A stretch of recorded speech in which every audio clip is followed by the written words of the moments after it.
Bienvenidos. Reciban un cordial saludo de la maestra, la que es nuestra contralora, Cristina Salayandía, contralora en el Seminario de las Artes de Baja California, y también uno mío, muy afectuoso, como presidente de esta organización cultural. Hoy estamos de lujo, ya en la recta final de este encuentro de poetas, Horas de Otoño. Tenemos la presencia inigualable de un gran poeta y también de un gran amigo, un periodista cultural internacional. El periodista cultural internacional es nada menos que, y aquí tenemos una nota, Juan José Flores Nava. Él es de la Ciudad de México, es periodista cultural y profesor universitario. A principios de 2020 estuvo al lado de un grupo de amigos y participó en la fundación de la revista electrónica de periodismo, cultura y crítica, Salida de Emergencia, donde ahora escribe. Durante 13 años trabajó para la mítica y ya desaparecida sección cultural del periódico El Financiero. Ha colaborado en medios impresos y digitales como La Digna Metáfora, Transgresiones, Revista Internacional de Literatura, Cultura Visual y Eros, Newsweek, Forbes, La Digna Metáfora, el suplemento cultural de Identidad y Aristegui Noticias. Le gusta mucho la literatura infantil, la comunicación de la ciencia, el lenguaje y la conversación. También es aficionado a la psicología social.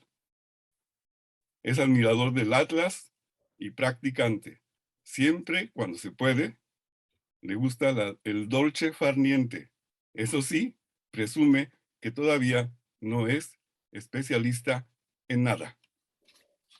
Bien, tenemos entonces la presencia de Juan José, que iniciará. Él nos trae preparada una excelente charla sobre su convivencia en las entrevistas con los poetas contemporáneos. Adelante, Juan José, bienvenido a Horas de Otoño.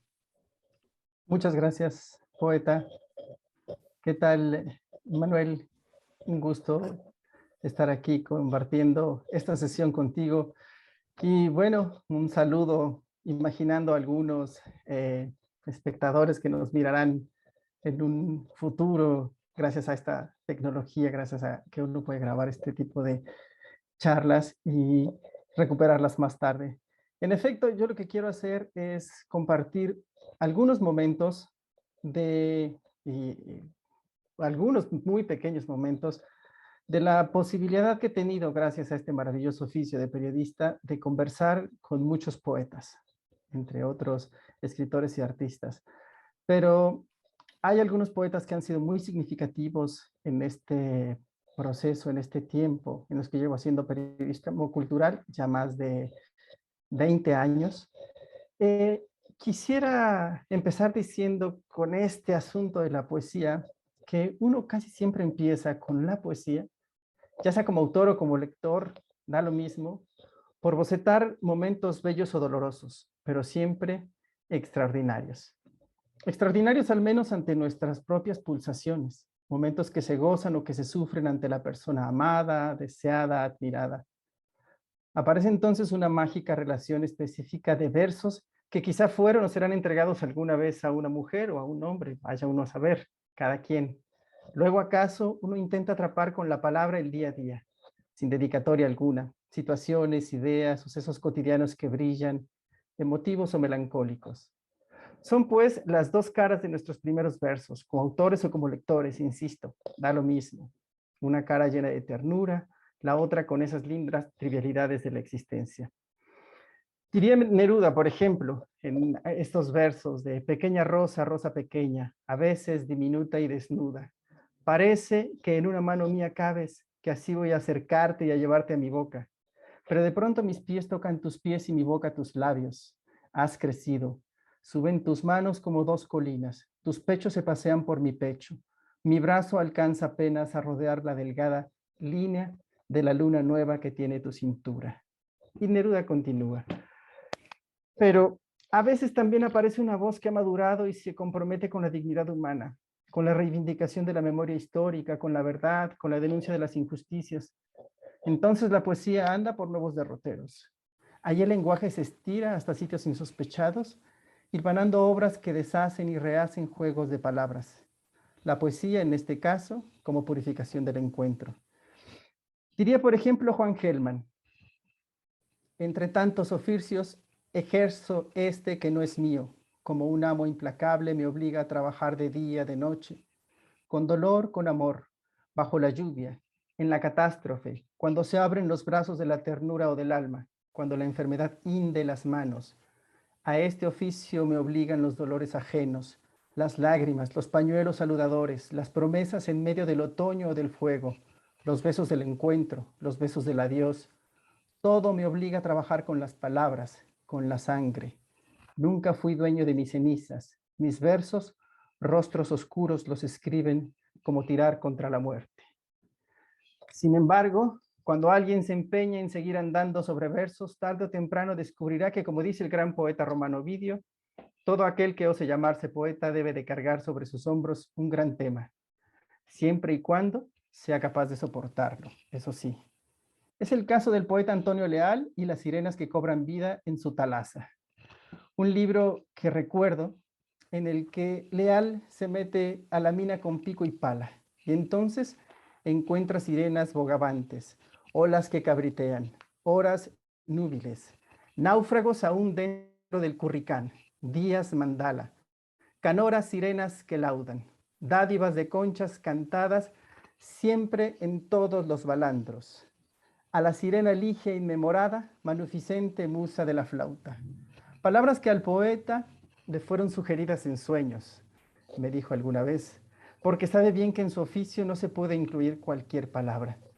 Mucho menos si los versos van medidos como entalazan en decasílabos. El autor debe de encontrar pues la palabra justa, aquella que diga lo que quiere decir y no otra cosa. Y se vale hacer trampa, claro, y buscar la palabra que mide, que cabe justo en el espacio que el poeta necesita para rematar felizmente su verso. Dice Leal, por ejemplo: como un rebaño de olas cabritean en la blancura de esta página, buscan el vaivén de las horas más núbiles de las 3 de la mañana. Suelen esconderse en el vestíbulo del silencio y nadie las vislumbra. Está hablando de las sirenas de su talaza. Duermen yermas contigo, aunque nunca serán tuyas. Al escenario siempre llevan el mismo papel desde antaño en el poema, que es donde envejecen sin morir.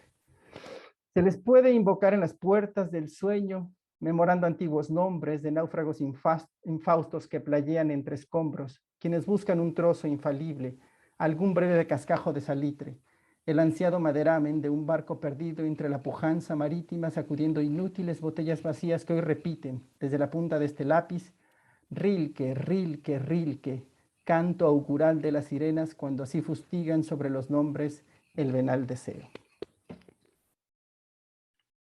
¿Qué tal? Pues he ahí el periodismo y los poetas. En este encuentro hay algo que brilla hoy, así como un sol tremendo. Sin embargo, reconozco, y esto así por la facialidad, lo que llamaremos la facialidad, tenemos la presencia de un poeta con una cara triste. Manuel. Esa cara es de poeta, pero terriblemente de poeta. Hay una tristeza simpática, graciosa, aún para tu edad. Comentaba entre bambalinas que nuestro poeta de hoy tiene una carrera meteórica a sus 38 años. Ya verán, ahora que lea un poco de su nota, todo lo que ha hecho. Y no voy a leer todo porque es un currículum muy extenso que lo pueden ver en su página. Tiene una página muy bella donde están todas sus obras. La página es manueliris.com. Ahí lo pueden encontrar y disfrutar de su presencia. Hoy lo tenemos en vivo, en esta charla, en este encuentro. Manuel Iris, un hombre además muy bello, un hombre de poeta. Manuel Iris es un poeta mexicano, campechano, nació en Campeche, pero emigró, se fue a vivir otros mundos, otros lares, en la lejanía de los Estados Unidos, desde su natal Campeche, pasando por Yucatán, Por allá en Nuevo México hizo una maestría y después realizó un doctorado. Todo esto a sus 38 años. Poeta mexicano que radica actualmente en la ciudad de Cincinnati, Ohio, Estados Unidos, de la que fue nombrado poeta laureado durante el ciclo 2018-2020. Manuel Iris es licenciado en Literatura Latinoamericana por la Universidad Autónoma de Yucatán, maestro en Literatura Hispanoamericana por la Universidad Estatal de Nuevo México y doctor en Lenguas Romances por la Universidad de Cincinnati en Estados Unidos. Es un miembro del Sistema Nacional de Creadores de Arte. En 2016 fueron publicadas 2 selecciones de su poesía, La luz desnuda en Venezuela y Frente al misterio en El Salvador. Su primera antología bilingüe de poemas, Traducir el silencio, Translating Silence, fue publicada en Nueva York en 2018. Este libro obtuvo premios como Mejor Traducción y como Mejor Libro de Poemas en los International Latino Book Awards en Los Ángeles, California, ese mismo año.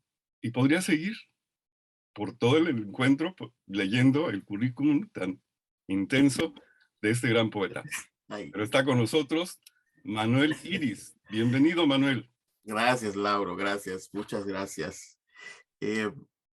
Bueno, primero, muchísimas gracias por esa inmerecida presentación. Yo estoy muy, muy contento de estar contigo. Es un gusto y un honor. Y también de encontrar a un Juan José Flores Nava, que me parece que es un bicho muy raro. Yo no conozco. Yo conozco a gente que se dedica al periodismo cultural, pero a muy pocos que lo hagan bien. Me ha tocado tantas veces que me dicen, oye, te vamos a hacer una entrevista. Y en ese momento uno se da cuenta de que la persona no tiene idea de a lo que se dedica uno, de lo que uno ha escrito en la vida. Te hacen las mismas 3 o 4 preguntas acerca de tus influencias. ¿Quién es Manuel Iris?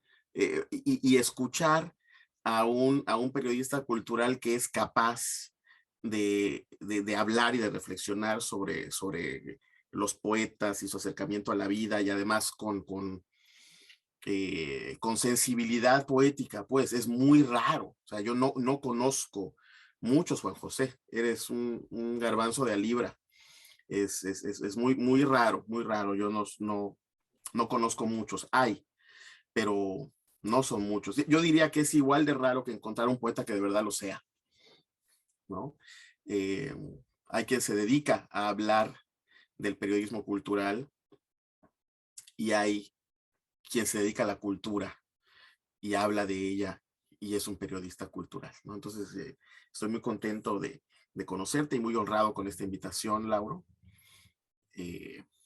porque de verdad tú has sido muy, muy, como lo acabamos de ver todos, muy, muy amable conmigo y merecidamente generoso.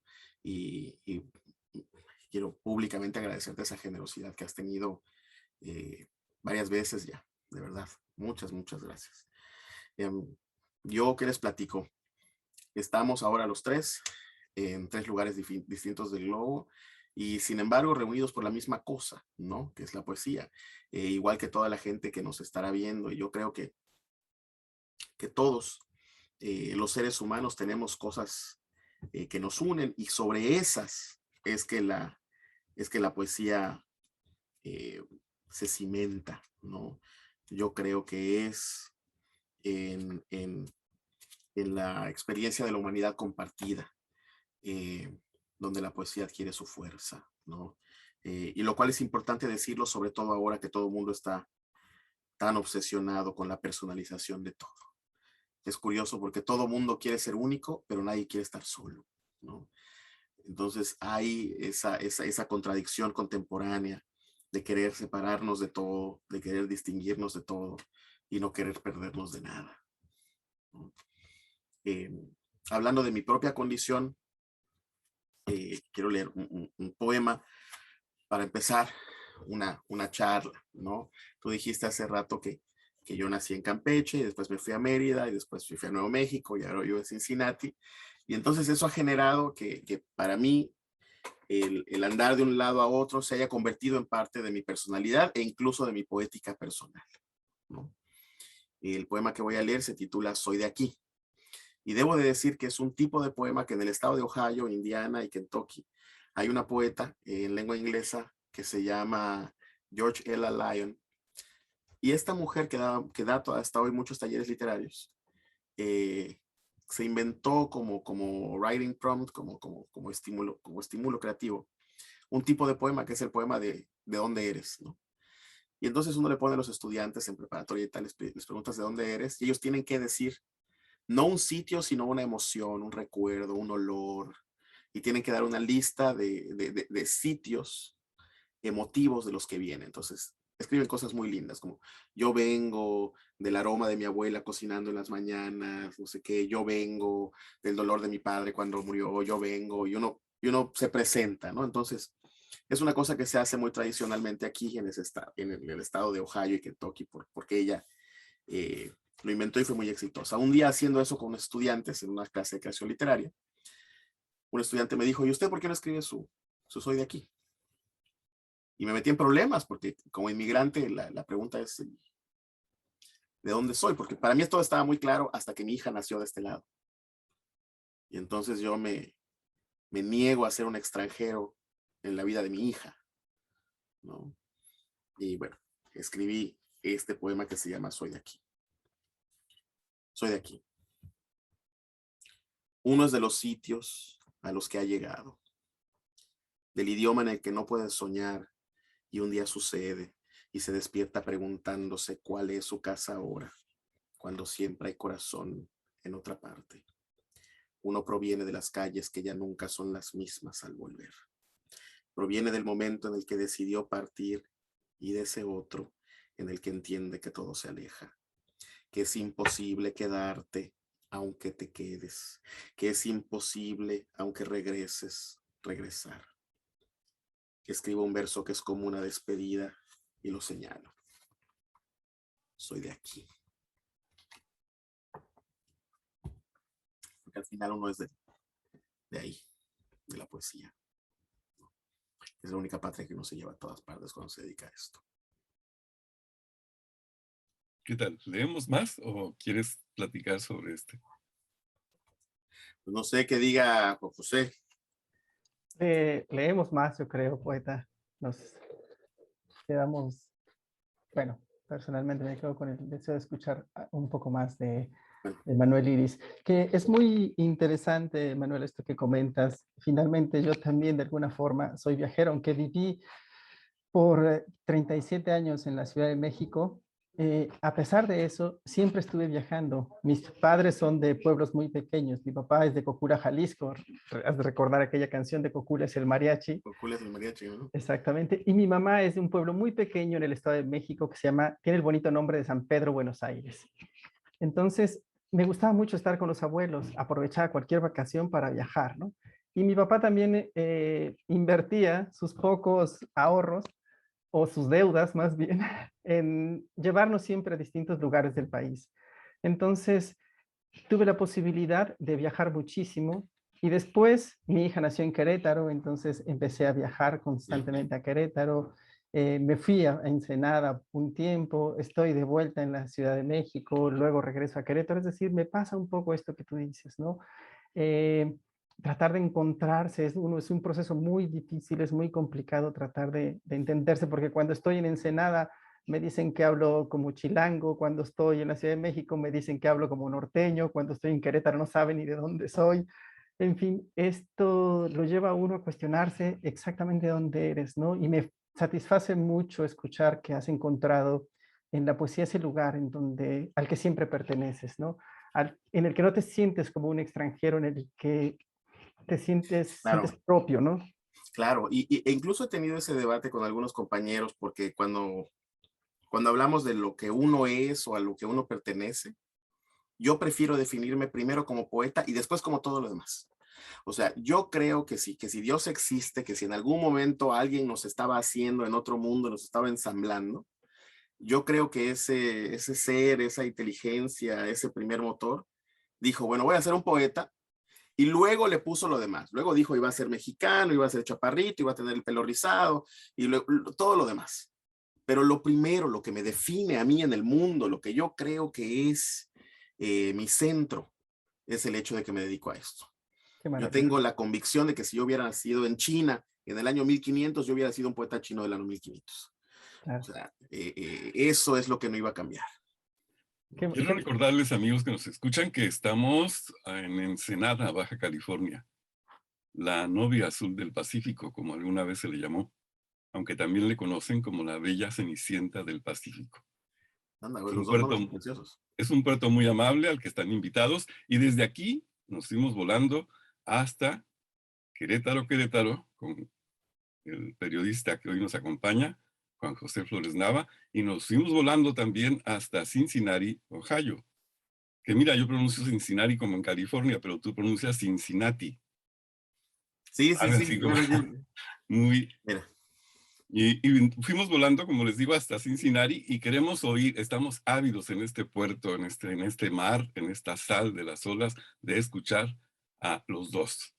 Así que, poeta, queremos tu poesía, mucha muchas poesía. gracias. Voy a leer dos poemas que tienen que ver con el asunto este de la nación. Uno tiene que ver con la muerte de mi padre, que sucedió el mismo año que nació mi hija, ¿no? Y que son eventos, estos dos que me han marcado mucho. Por la distancia misma y por la premura de las cosas, sucedió lo que digo ahora en el poema, cuyo título explica la situación. Se llama Elegía y bienvenida para mi padre, a cuyo entierro no pude acudir. Siempre tuve miedo de escribir. Hoy desperté, papá, en un mundo en el que ya no existes. Pero resulta que a veces la muerte es el consuelo de los inmigrantes. Hoy superamos el teléfono y los aeropuertos. Hoy entras a mi casa. Quizá por eso tengo miedo de volver, de ver la tarde sin que tú la ocupes. No quiero ver tu tumba. No quiero que tengas una tumba, pero voy a ir. Voy a mirarla y después voy a seguir hablando contigo. Ahora que escribo, soy de nuevo el niño que levanta su mano buscando la tuya. Papá, esta mañana no te despertaste y yo no me despido. Hoy entras a mi casa.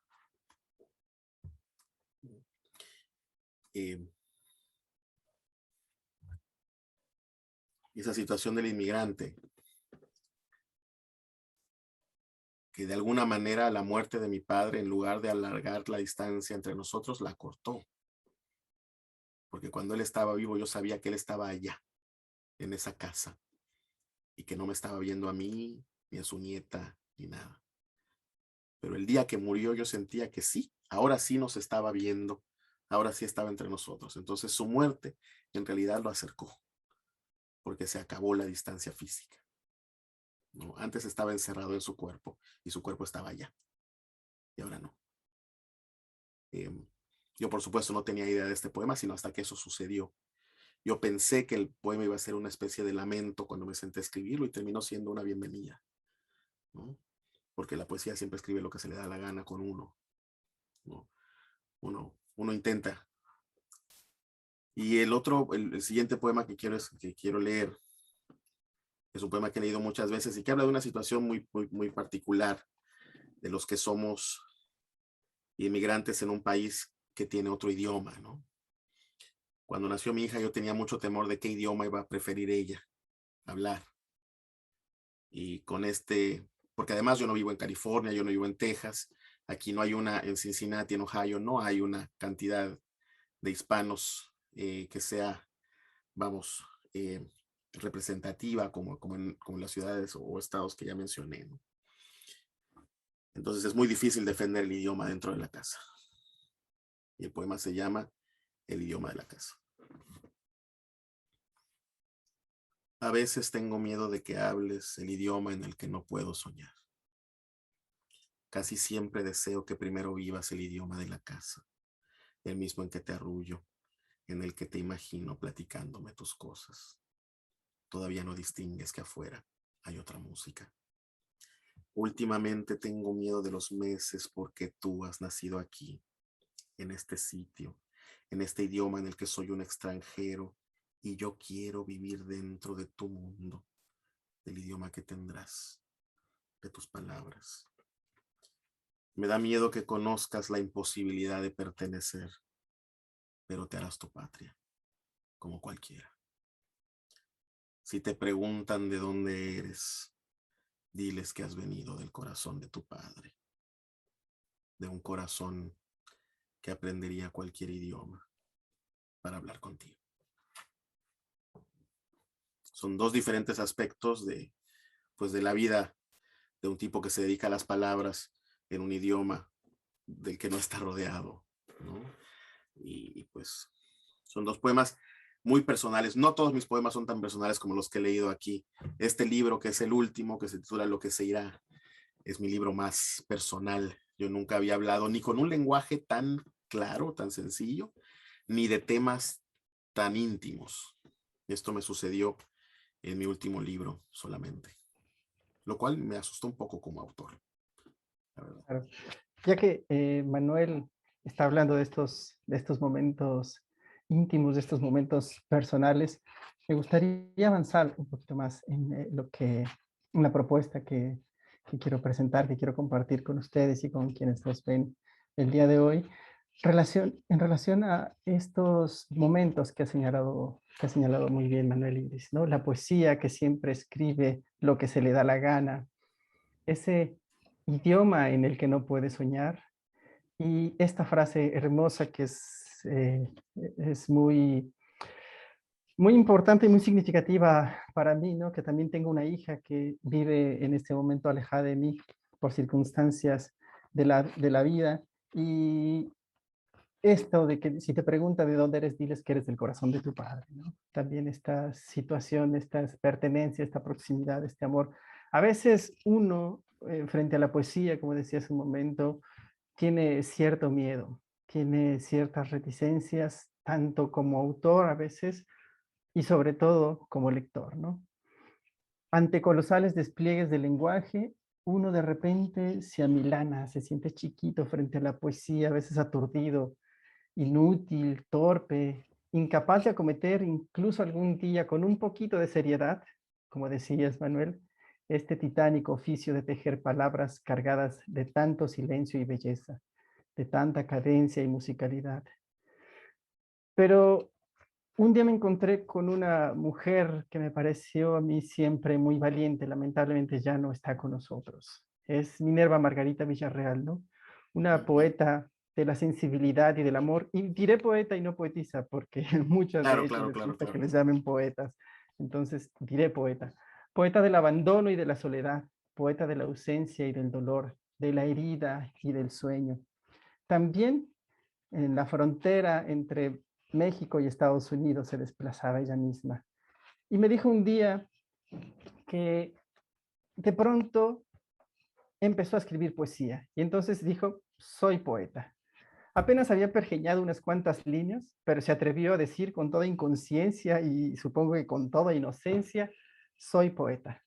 Y pasó lo que no sabía, lo que no esperaba, lo que solo acariciaba. Se volvió, en efecto, poeta. Para ella, para Minerva Margarita, la poesía fue el material de la vida y sobre todo siempre tuvo clara la ecuación inversa. La vida es el material de la poesía, como nos muestra aquí Manuel Iris. Fue una mujer sencilla y generosa que tenía bien puesta su existencia en la realidad mundana. No obstante, solo podía descubrir la realidad a través de la poesía. Eso me lo dijo ella misma. Los versos para ella eran su propia carne, como cuando dice, por ejemplo, en la sonoridad de este árbol a mitad de la lluvia, con los ojos abiertos, encima de tu cuerpo que se desvanece, algo anterior me une a tu principio. Soy tu principio tan intenso y real como el canto de este árbol a mitad de la lluvia.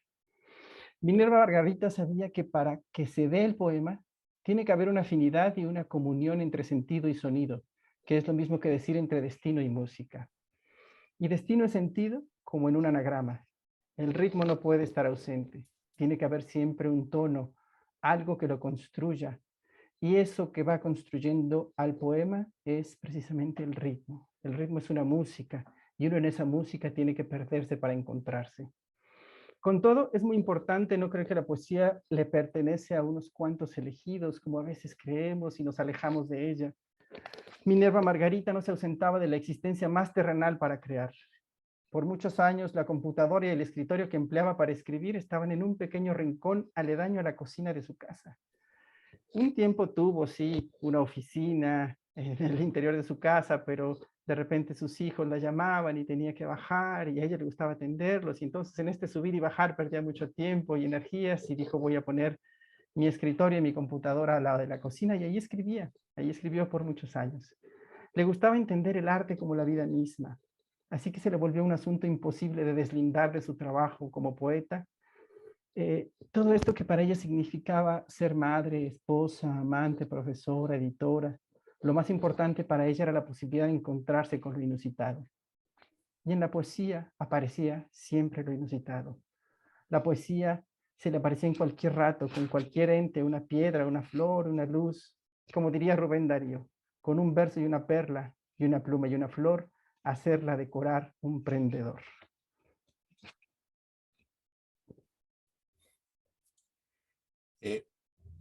Yo creo que ahora que haces esta evocación de Minerva Margarita Villarreal, precisamente ayer me llegaba, además justa evocación de una gran poeta, me llegaba este ejemplar de una revista llamada El Cobaya, editada en España, en el que somos muchos los que le hemos hecho, dedicada a ella, ¿no? Esta edición de la revista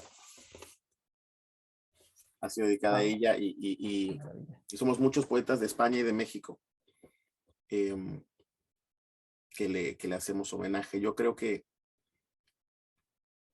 es precisamente esa sensibilidad suya que tiene que ver con encontrar ese religar, ¿no? Esa cosa religiosa que ella tenía, esa reconexión entre lo divino y lo humano que había tanto en su poesía. Yo creo además que el poeta siempre está tratando, esa quizás es una superstición mía, yo creo que la poesía es un triple acto de comunicación, ¿no? En el que uno se comunica consigo mismo, con los otros y con la trascendencia. Si alguna de estas tres partes no está ahí, la poesía todavía no sucede. Si uno se comunica solo consigo mismo, pues uno está en un monólogo, y si se comunica solo con el otro, quizá hay un gran ensayo, una muy buena idea, pero es solo cuando se apela al misterio, solo cuando se apela a este demiurgo inexplicable, donde refulge el hecho poético, ¿no? En el no saber. Es por eso que la poesía no se escribe desde la inteligencia, sino desde la intuición, ¿no? Precisamente desde el no sé. Y me parece que ella lo hacía de la manera en la que tú tan bellamente dices, ¿no? Te agradezco mucho esta intervención, Juan José. Muchas gracias. Manuel, queremos más poesía. A ver, cuéntanos de otro libro que tengas por ahí. Tienes muchos por ahí, yo sé, muy cerca de ti. Sí, poemas míos. Claro. Mira, voy a leer poemas de otro libro, que es un libro que a mí me ha traído muchas alegrías, y que es muy distinto a este, y que se titula Los disfraces del fuego, y que fue publicado en Monterrey, además. Permítame, voy. Oye, ¿es donde sacaste en la portada ese como una especie de peje lagarto? Exactamente. Me encanta exactamente. Ese logo. Exactamente. Es esta portada. Sí, me encanta esa portada, es genial. Esta portada que, bueno, es un libro que a mí me dio muchas alegrías y que además es un libro que habla de mi propia poética personal. Es un libro dividido en tres partes. En la primera hablo del silencio, en la última hablo de la muerte Y en medio hablo de lo que yo llamo los disfraces del fuego, que es la vida de cada uno. Yo creo que cada uno es un diferente disfraz del mismo fuego. Somos una repetición de cosas arquetípicas que han pasado desde el principio y que venimos del silencio, que no sabemos qué es, y vamos a dar a la muerte, que tampoco sabemos lo que es, ¿no? Entonces, la vida, los disfraces del fuego son el tránsito de un silencio a otro. Voy a leer unos pocos poemas, como son breves, leeré varios. Empiezo. Dice: quiero jugar a herirte, mi silencio. Quiero jugar a que te arrojo piedras, a que te aviento pájaros y peces, todo lo que vuela y que te rompes, te cuarteas. Y caen tus pedazos solamente en ti, y los recojo y te miro, entero como siempre, sin que te falte nada. Si te repites tú, silencio, si te ecas, ¿qué ritmo se hace luz? ¿Qué dices cuando danzas en los ojos de los ciegos, en el andar del sordo, en nuestra muerte? ¿Qué respondes? Salgo de ti, silencio, para buscar tu ritmo y tus repeticiones, para guardar tu rostro y tu temperatura. Lleno de ti mis ojos, mis pulmones. Toda mi lengua sabe a ti, silencio, mi saliva metálica, mi voz de nube, nuestro aroma. Un vidrio roto me conduce a ti, a un barco ciego, a una despierta estancia. Salgo de ti, silencio, pero qué cosa no. Vuelto hacia ti, silencio, vas llenándonos las venas de transparentes pájaros. Tu vuelo subterráneo nos hermana. Algo se rompe, pero no eres tú. Esta es la sección en la que hablo del silencio. Leeré solo uno de los poemas en los que hablo de los disfraces del fuego, pues. Un poema que se llama Balada sin principio. El relámpago al surgir muestra las venas del cielo. Muchacha nueva, revela tus arterias. Son el cantar de las repeticiones, trazo del agua y del andar de las hormigas sobre futuras grietas. Muchacha nueva, en tus muñecas danzan el relámpago, la rama, el dibujo del río, el desierto y sus venas, las líneas de la piel, la lengua seca. Todo arquetipo es el inicio de una repetición, el nacimiento de un eco. Muchacha nueva, mírate, aconteces. La dura miel es luminosa como el ámbar, dulce como la luz. Callada es la manera en que la sangre sube o amaneces o te ocasas. Tus pies son del sabor de cierto acorde triste, tocado por las manos de una niña ciega en un piano ficticio, una tarde sin luna. Tu voz, lento acertijo, es inexacta como el ojo de los viejos, total como desesperanza. Tu silencio es un pez cortando la negrura, un lagarto de la noche, una mujer sonámbula. Tu nuca es una danza, reflejo de sí misma. Tu vientre es un disfraz de música sagrada, de permanente luz. Tu cuerpo no eres tú, sino la trascendencia.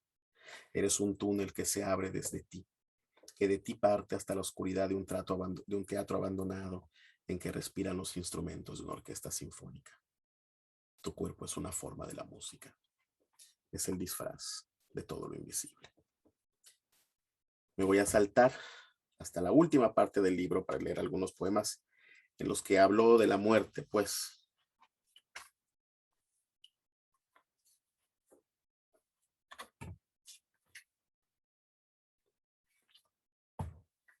Nace una flor a los pies del ahorcado.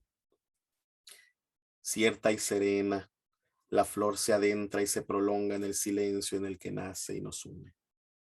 Muerte, nos regresas al lugar del no sonido. Nos ocupas desde dentro de tu tiempo, del tic-tac del corazón, hasta el espacio porque eres, muerte mía, el silencio entre los dos latidos. ¿A dónde me regresas, muerte mía? Yo estuve en el silencio antes de los disfraces y ahora surges, muerte, con tu andar de pez, tu canto de sonámbulo, tu luz de girasoles en una habitación oscura. Me surges toda y tú también tienes disfraces, arcos de luz, de iglesia y cementerio. Tus rostros son el mar, la mano del suicida, la voz del asesino, el accidente y el amor, la enfermedad, el vino de los otros y su muerte ajena dentro de nosotros, como la voz de los que no nacieron, la voz de las palomas transparentes como el hambre o la sed, como el disfraz del fuego, como el cuerpo que parece no morir. Tus rostros, muerte mía, son también el mar de las repeticiones. En la hermosura, corazón. En la hermosura está la muerte ardiendo. De nosotros a los cuerpos el deseo cabalga y de los cuerpos, desde dentro de los cuerpos a nosotros la muerte está mirando, mirando y avanzando, pájaro de aire. Llenas de muerte la manzana fresca y la muchacha desnudada. Llenos de muerte los muslos del muchacho, la piel de los que sudan, los disfraces del fuego. Llena de muerte toda la belleza. Y así más o menos va el libro, ¿no? Realmente me han sorprendido las concatenaciones en el tiempo, en el espacio, en los momentos. Eso de que de pronto Juan José hablara de Margarita y que de pronto tú tengas un libro cerca de ti de ella o una revista donde se le hace homenaje, Sí, bueno. creo que La es poesía, algo muy interesante. yo creo que cuando uno se dedica a estas cosas, y lo podemos decir porque somos un trío de locos aquí, Sí, pero estas cosas suceden, ¿no?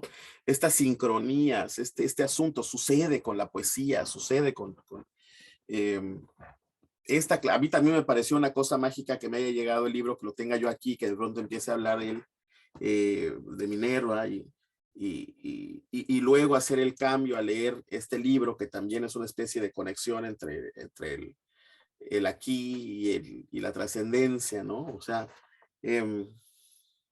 esas cosas suceden. Hay algo ahí manifestándose. No quiero ser extremadamente supersticioso, pero hay algo ahí. sí, desde Sí, luego que hay algo, porque hay otra concatenación, perdón, no, Juan adelante, José, cuéntame. hay otra concatenación muy, muy especial que también recurre a estos momentos. Hace poco empecé a formular un encuentro con mis alumnos del Semarlit. El seminario tiene en la ciudad de Ensenada un Semarlit, un seminario de las artes literarias. El fin de esto es, en 3 semestres, tratar de localizar el talento poético en los jóvenes. Ujú. Y es un seminario gratuito de 6 semestres. Entonces, mis alumnos que ya están egresados, tenemos una generación de egresados, ya publicaron su primer plaquet de poesía. Y los alumnos que están en marcha, con ellos y con los que están en marcha, voy a organizar un encuentro para las 2 primeras semanas de diciembre, que curiosamente se llama Alrededor del Fuego. Ah, mira. Es decir, son aquellos que todavía no están ardiendo dentro de los disfraces reales, sino que están alrededor de ese fuego, que están esperando encontrar su numen en la poesía actual. Y ve cómo también se junta con eso. Yo no sabía, por ejemplo, esos 3 espacios de tu libro. No lo sabía porque he leído un poco de él en las reseñas que hay, pero no sabía que estaba dividido en esos 3 espacios, que son Ujú, bellísimos, ujú. porque es la vida misma, oscila Y, entre esos 3 espacios. y una cosa curiosa de este libro, que quizá es lo que a mí me gusta más, es algo que no hice yo, em, el libro tiene indicaciones musicales para su lectura. Yo admiro mucho a un compositor estonio que se llama Arvo Pärt. Yo también, Por ejemplo, las secciones del libro, digo, esta sección del libro debe ser leída mientras se escucha el Furalina de Arvo Pärt. La sección del medio tiene otra indicación musical y la última otra vez dice, léase escuchando Furalina de Arvo Pärt, ¿no? Yo creo que son 2 experiencias distintas de lectura, leer en silencio y leer escuchando a Pärt, que te da un poco el tempo de la lectura, ¿no? fíjate que a Arvo Pärt me acercó un amigo que yo estaba muy acostumbrado por años y años a escuchar pura música clásica. La Ujú, clásica con la clásica clásica, la romántica, la posromántica, ujú. la impresionista, era para mí mi mundo. Pero de pronto él me presenta a estos compositores de la música clásica contemporánea, como Arvo Pärt, y me enamoro de ellos. Bueno, al principio yo rechazaba un poco esa música, pero él me dijo, bueno, bueno, Lauro, ¿y quién te ha dicho a ti que esa música que escuchas es la música? Y esa frase, ese cuestionamiento me abrió, me hizo la luz. Pues claro, ¿quién me ha dicho que la música que escucho es la música? La música tiene, pues no sé, una serie de componentes universales que va a cambiar y va a mutar con el tiempo, Claro. y esto es algo nuevo. Ve otra concatenación. No, desde luego que estamos en un trío de locura. Pero en fin, ah, Sí, ¿quieres leernos algo más? O sí, Juan sí, José, claro, ¿quieres poeta. comentar? No, quiero comentar y leerles algo más porque en efecto parece que estamos danzando sobre el fuego y como dice Manuel, cuando uno anda precisamente bailando, danzando, conectado alrededor del fuego, suceden estas cosas, ¿no? Muchas veces en la sección de cultura que dirigió por 25 años el honorable amigo Víctor Roura de la sección de cultura del financiero, muchas veces nos pasaron estas cosas de estar trabajando algún texto y de repente se quedaba por ahí resguardado por alguna situación y lo publicábamos y nos enteramos que ese mismo día el autor iba a presentar un libro y entonces comentábamos ahí que aparecía justamente en el momento indicado, ¿no? Se van sucediendo estas cosas en efecto, Manuel, cuando anda uno en los asuntos del arte y con relación a Minerva Margarita Villarreal. Una cosa más, recuerdo que en aquella primera charla que tuve con ella, después hubo un par de charlas más, pero en aquella primera charla, dijo que la poesía era,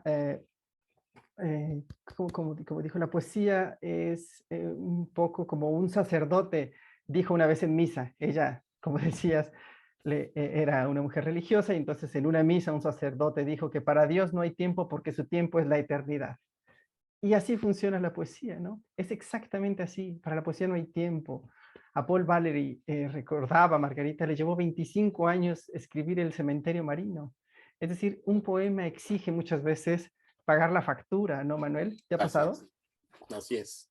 Yo soy muy malo para escribir poemas en el momento en el que me suceden las cosas, por ejemplo. Yo admiro mucho a los poetas a los que las cosas les suceden y ellos ya tienen la pluma en la mano, ¿no? Para mí eso es absolutamente imposible.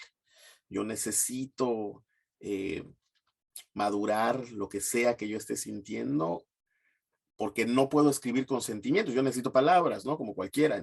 Y esas me tardan mucho en llegar, no se me aparecen en el ímpetu del momento, ¿no? Yo tengo que esperar un rato. El poema que leí, por ejemplo, acerca de la muerte de mi padre, lo escribí casi un año después.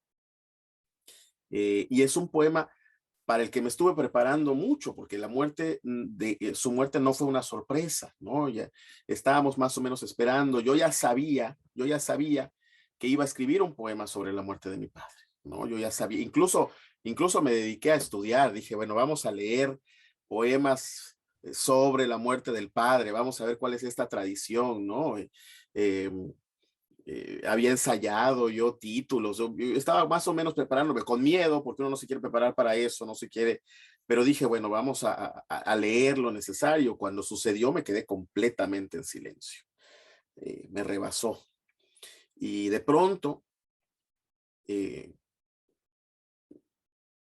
de pronto andaba yo, no me acuerdo, alguna cosa normal andaba yo haciendo cuando comencé a mascullar. Siempre tuve miedo de escribir, ese primer verso, ¿no?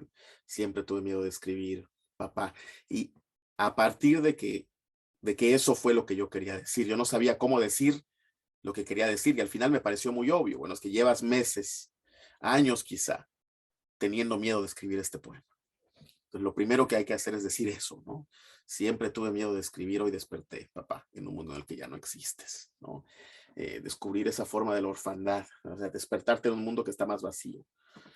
Sí, justo recordaba, y me voy a permitir recordarlo, poeta, eh, parte de tu trabajo, ¿no? Porque como dice Manuel, la poesía en ocasiones eh, conlleva su propia violencia, es decir, esto que cuenta Manuel, ¿no? Uno puede estarlo guardando, acumulando, es decir, el poeta puede estarlo guardando, acumulando y de pronto emana voraz, ansiosa la palabra, ¿no? Violentamente.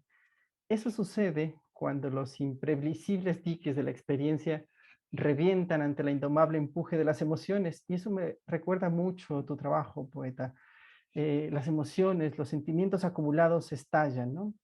Nuestro anfitrión aquí de Horas de Otoño sabe muy bien de ello, pues toda su poesía es una poesía lírica, intimista, como me dijiste alguna vez, poeta.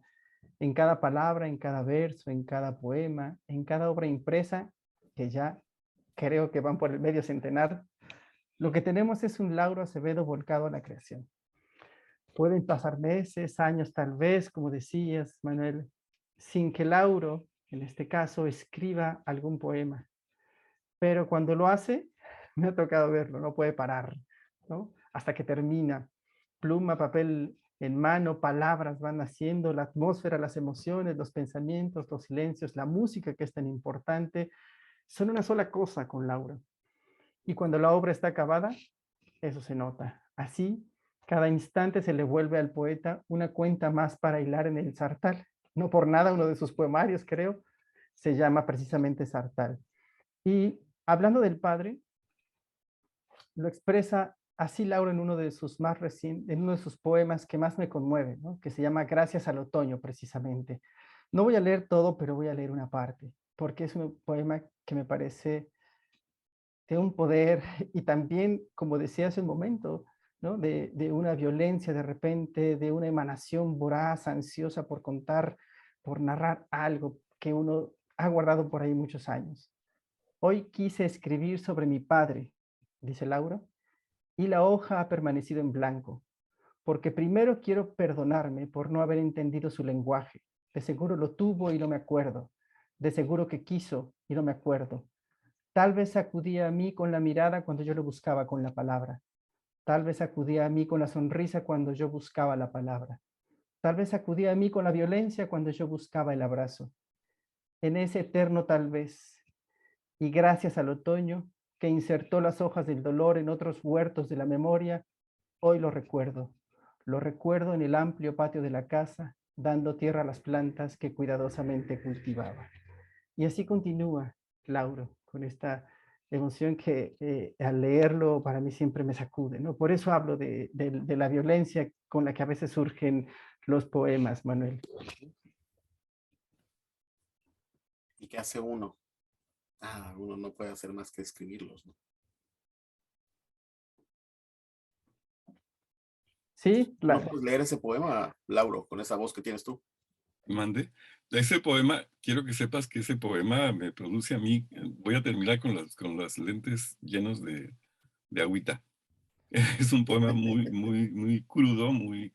No, no lo tengo ahorita por aquí, pero bueno, porque aparte no pensaba que el amigo fuera a hablar de mí.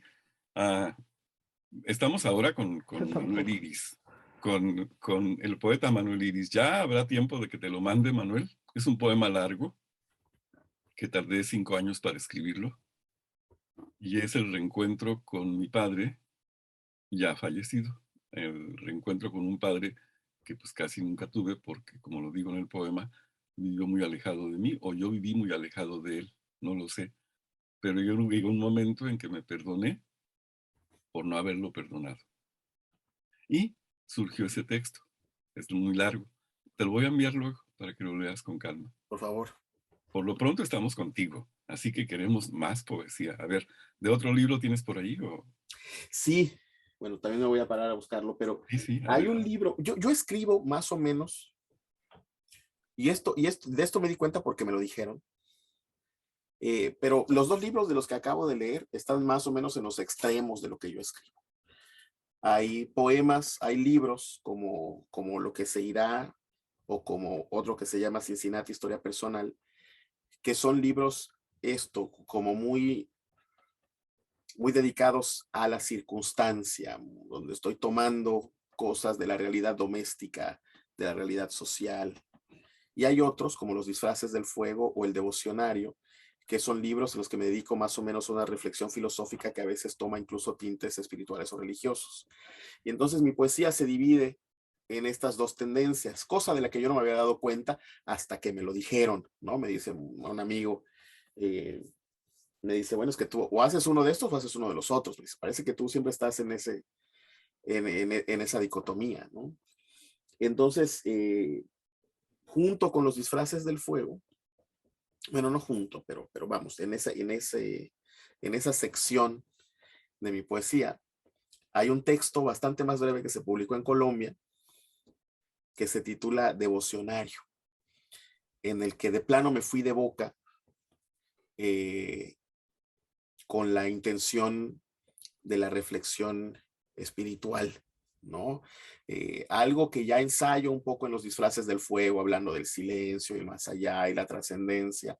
Y lo que sucede en el devocionario, lo que terminó sucediendo en el devocionario, es que hago un libro en el que existen plegarias, ¿no? Pero porque además yo considero que todo poema es una forma de plegaria, ¿no? Eh, aunque sea una plegaria secular, o aunque sea una plegaria sin Dios, pero plegaria es, ¿no? Y entonces la poesía misma toma el sitio de Dios o de la comunicación con Dios o con la trascendencia. Mis poemas están interpelando a un Dios que se disfraza de poesía o al revés, ¿no? Entonces, los poemas de devocionario, que ahora puedo leer algunos, se dedican a esa aproximación entre poesía y espiritualidad. Disculpen que me levante. Agarro de estos libros. El devocionario se publicó, además, a mí me da mucho gusto, en una colección muy pequeña de una editorial colombiana que hace libros de autor, hace unos pequeños libros artesanales y que tiene el hermoso nombre del Taller Blanco Ediciones, aludiendo a un poema muy famoso de Eugenio Montejo, ¿no? A un ensayo muy famoso de poética de Eugenio Montejo, el poeta venezolano. Entonces, este libro se divide también en 3 partes que se llaman Traducere, Silentium, que es la parte del medio, y la última, que es precisamente Religare. Cuando yo digo traducere y hablo de la traducción, es porque yo creo que la poesía es una traducción del silencio y que la realidad es una traducción de la trascendencia. Hay algo que se nos quiere comunicar con lo que existe y la poesía está constantemente tratando de ver lo que hay más allá. Leo algunos poemas separadamente de cada sección, trataré de ser de traducere. Y traducere este libro tiene una indicación que igual tiene que ver con Arvo Pärt, ¿no? El presente libro debe ser leído mientras se escucha el Stabat Mater de Arvo Pärt. Insuficiente, la palabra manos se acurruca en tus manos. La palabra ojo se extravía en tu luz. La palabra espalda quiere ser pradera, cementerio, catarata. Labio se abre hasta el abismo y muslo quiere ser mordida y brincar hasta los bordes de esta hoja, hasta la sal, y la palabra sal quiere ser fuego, incinerarte hasta la noche vientre que no quiere ser palabra, que no es palabra alguna, que no cabe en el silencio. Porque nada me impide, por ejemplo, blasfemar, voy a invocarte entera. Espada del placer, tiende la mano, recuerdo del placer, abre tu casa, palabra del placer, calla tu nombre, amiga del placer, camina hacia tu prometida nada, tu olvido apetecible. Porque Dios mismo se tradujo en ti, no le temo al olvido. Eres verdad como el misterio y la llovizna, como la piel del cuando. ¿Por qué crearte sino por placer? Alarde de su amor y de maestría, Dios te ha moldeado precisamente así. O ha tomado tu forma. Dios es tu espalda cuando te muerdo. Eternidad, tu carne. Traducción al polvo. Continúa así. Esto hasta que llego a la parte de Silentium, en la que hago reflexiones sobre el silencio, a lo cual me llevó la lectura de Thomas Merton, poeta, monje, que además vivió igual que Ernesto Cardenal, muy cerca de Cincinnati, en Lexington, Kentucky, en el monasterio de los monjes traperos, ese monasterio se llama Getsemaní, un monasterio que yo he visitado un par de veces y en el que tengo agendado en unos meses un retiro de silencio, ¿no? Que uno puede ir a tener retiros de silencio de una semana, de un mes, etcétera. Yo me haré uno cortito, pero me gusta esa. Además, porque el silencio que tanto me obsesiona en la poesía dejó de existir, ¿no? A partir del nacimiento de mi hija. Ahora tengo una niña de 3 años en la casa y el silencio. Ahora es una mala noticia cuando la casa está muy callada, que esta niña ya está mordiendo un cable, ¿no? Entonces el silencio es espantoso. Se transformó el silencio. Digo, sin embargo, pensando en Merton, no en lo blanco de la hoja, sino detrás de la tinta está el silencio. En la otra cara de la piel está. Es el en vez del amor. Su reverso es la música. Por dentro de los párpados devela su escritura. Detrás de la palabra, en la palabra misma puede revelarse. Silencio. ¿Por qué me obligas ¿Por qué me obligas al reverso de las cosas? ¿Por qué tu cuerpo se traduce en epidermis, en acorde, en polvo para que yo lo lea? Solo la muerte y el amor son descubrirse. Vivir es descifrar. Confesión. Desnudo frente al mar, escribo, hablo con rabia, me revelo. Mi voz ya no eres tú, sino mi voluntad de ti. Un verso es una enredadera trepando en la música, un cuerpo hambriento de su propia muerte. Todo canto es caníbal. Nuestra saliva es tinta de la espera. Y leo al final, voy a leer muy brevemente un poema de la última parte, que es donde hago yo muy claras referencias a la tradición católica. Leeré solo un poema que es una referencia muy clara, ¿no? Se llama Misterio Nuestro. Misterio nuestro, hermano del silencio, jamás revelado sea tu nombre. Venga a nosotros tu dispersada calma. Hágase música tu voluntad en el alma y la piel. Danos hambre de ti. Perdona los poemas que pretendan revelarte. No nos dejes caer en nuestras propias metáforas y líbranos, silencio, de cualquier certeza.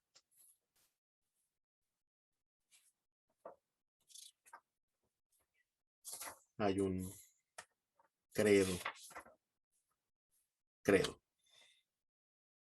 Somos palabras de una frase de tu boca que no tiene labios. Somos calor sobre la carne de tu cuerpo que no tiene carne. Somos el canto emanado de tu voz, que es el silencio. Y el último poema se titula tal cual, Plegaria del que intuye.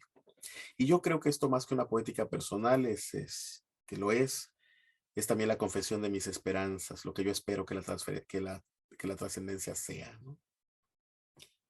Y que la poesía sea. Plegaria del que intuye. Silencio, concédeme la paz en la ceguera. Que mi ignorancia sea luminosa y que acepte los objetos, esas traducciones, como forma en que te entregas. Que sepa bien que más allá del misterio, todo lo que es, eres tú. Que la flor sea traducción de la belleza y el deseo y la muerte sean los puentes de un lugar a otro, de un silencio a otro, de un espacio a otro, de una verdad, de la verdad hacia sí misma. Que no me desespere. Que la palabra sea el anuncio de su fin, de un sitio sin lenguaje y sea la forma de la lentitud. Que viva yo como la planta que no comprende el sol.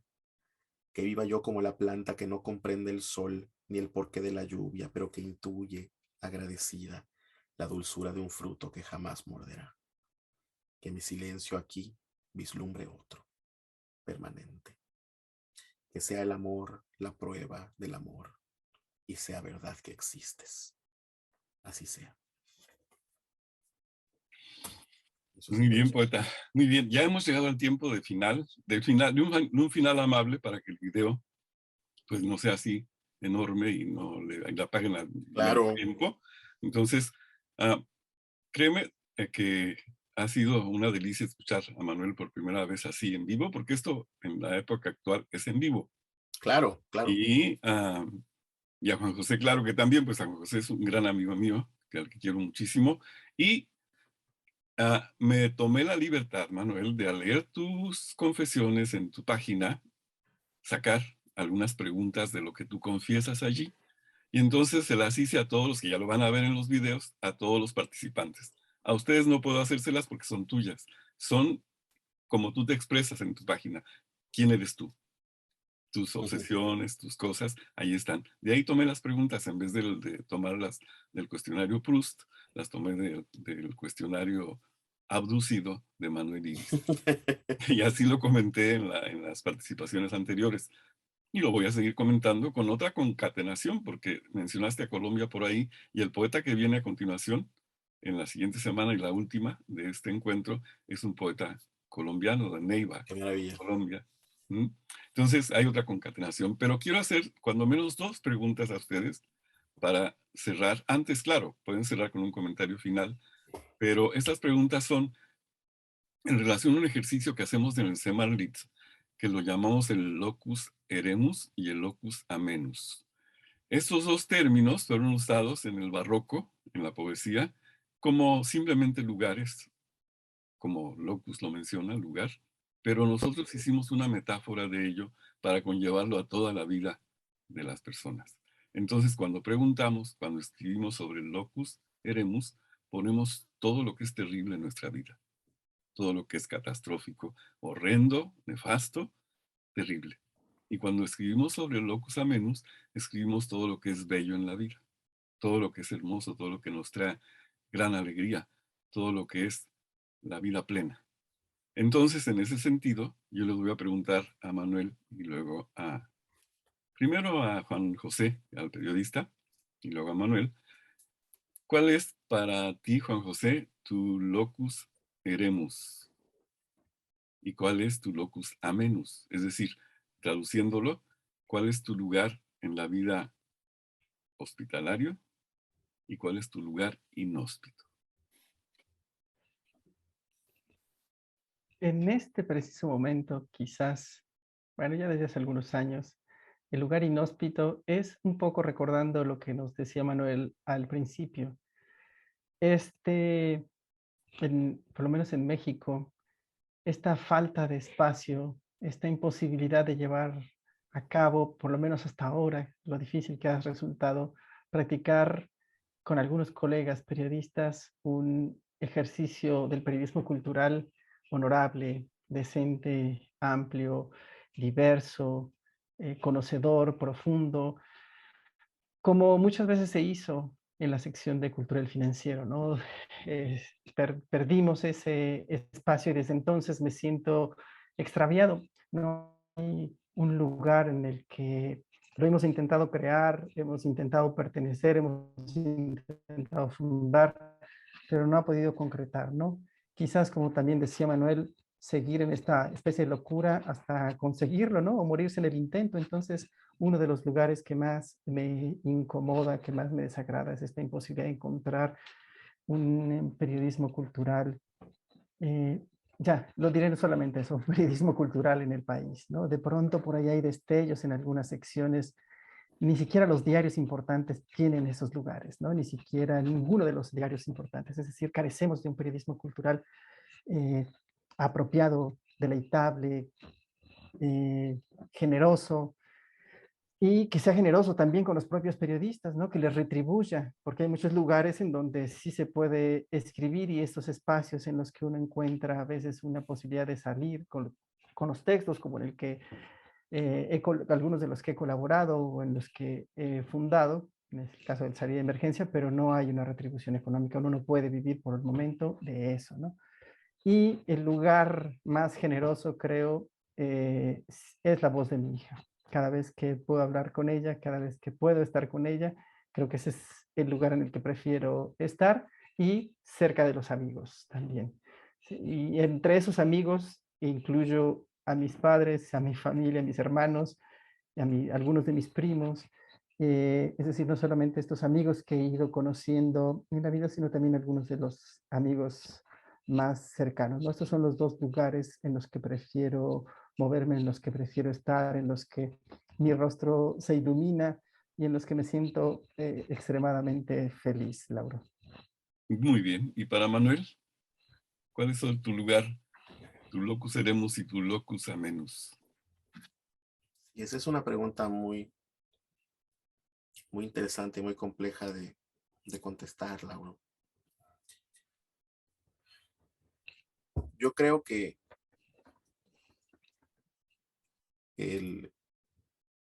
a veces es al mismo tiempo uno y el otro, el cuerpo mismo, ¿no?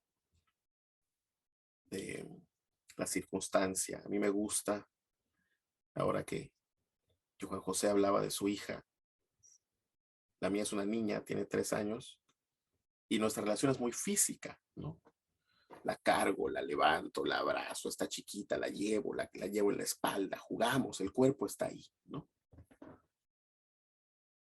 Pero también pienso en el cuerpo agotado de mi padre, también pienso en el propio agotamiento del mío, pienso en la posibilidad de un accidente, del dolor, de que esa misma fisicalidad es a veces el regalo y la condena, ¿no? El cuerpo mismo es ambas cosas, dependiendo del momento, ¿no? En cuanto a pues yo creo que mi lugar más terrible tendría que ser alguno de los momentos del cuerpo, ¿no? La enfermedad, la imposibilidad de estar, la distancia, todo lo que tiene que ver con la circunstancia. A mí, la cosa circunstancial siempre me ha estorbado un poco, ¿no? Eh, y yo creo, quizá por mi afición a leer mitologías, que cuando uno piensa en los locus amenus, uno siempre piensa en una suerte de regreso a Ítaca, ¿no? ¿Cuáles son los sitios a los que yo quiero volver? Y yo creo que hay momentos eh, de mi infancia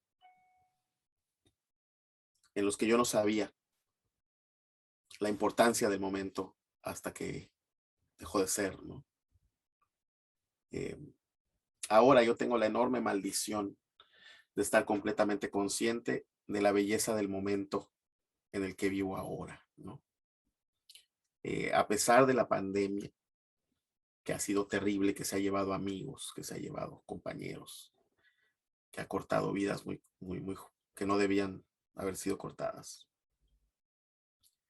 La verdad es que a mí me ha dado la posibilidad de estar en mi casa una cantidad de tiempo que de otra manera no hubiera estado, y por lo tanto de convivir con mi hija como, como yo sé que no podrá ser, incluso si yo tuviera más hijos después, ¿no? Porque pues ojalá que no exista la pandemia. Eh, yo sé que en algunos años voy a recordar estos como años felices. Claro, y es muy bien la síntesis que hiciste. Es cierto, es como el yin y el yang. Ujú, El locus eremus y el locus amenus están juntos. sí, Es, es la vida misma en su transcurso que los presenta, ¿o no? Claro, son extremos también, pero a veces van juntitos, ¿eh? De la mano. por supuesto. Entonces sí, es una síntesis muy bella. Bueno, pues amigos, poeta, querido Manuel Iris y Juan José Flores Nava, hemos llegado al final. Quiero darles un espacio para que nos den un comentario final de este encuentro en Horas de Otoño, en su cuarta mesa. ¿Empiezo, poeta? ¿Claro? Ok, Dale, no sé. muy bien.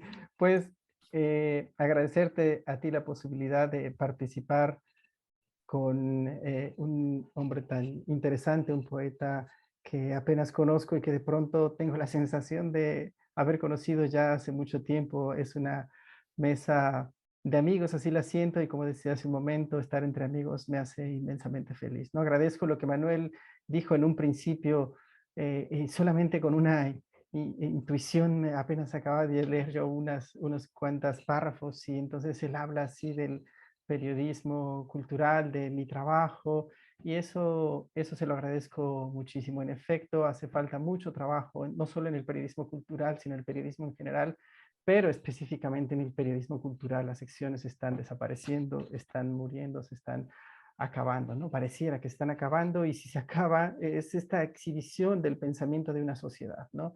De pronto le comentaba alguna vez a Laura Acevedo que llego a algunos estados y lo que encuentro son secciones culturales que hablan de cómo se piensa en Europa o de cómo se piensa en la Ciudad de México, pretendiendo ser cosmopolitas y ricas, ¿no? Y lo que no encuentro es cómo piensa esa ciudad, cómo piensa la gente de ese estado, cómo piensa, qué es lo que nos dicen los artistas, qué nos dice la calle de ese mismo lugar, ¿no? Entonces, para eso deberían servirnos las secciones culturales y no está sucediendo.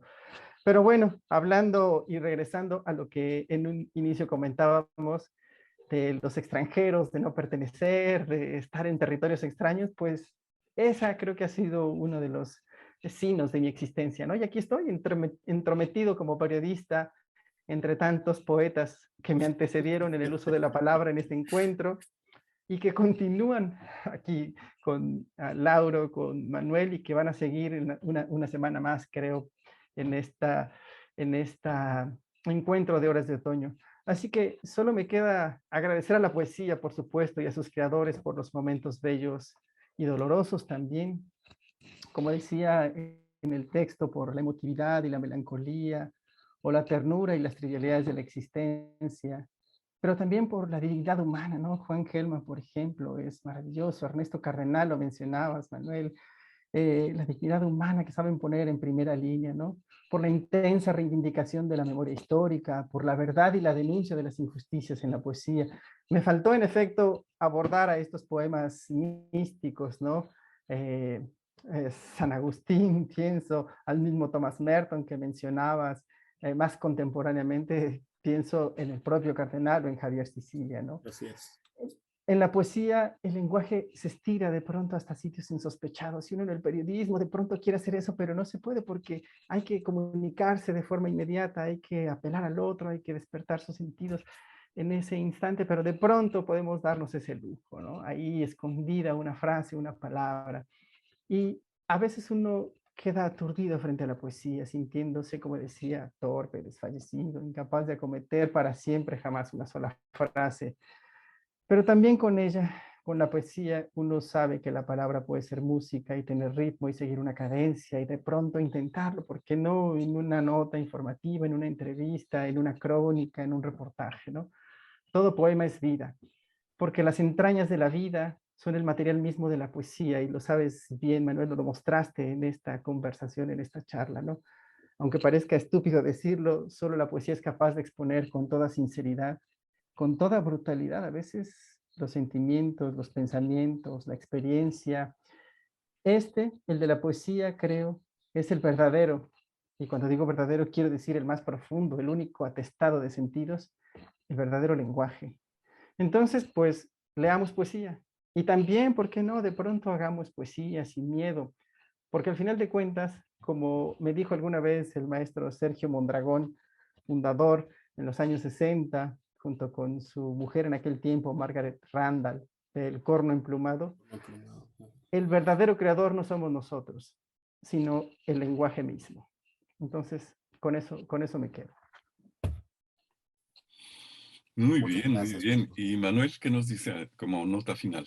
Bueno, lo primero que es que ojalá y todos los periodistas culturales hablaran así, ¿no? Y pudieran citar poetas al vuelo y tal.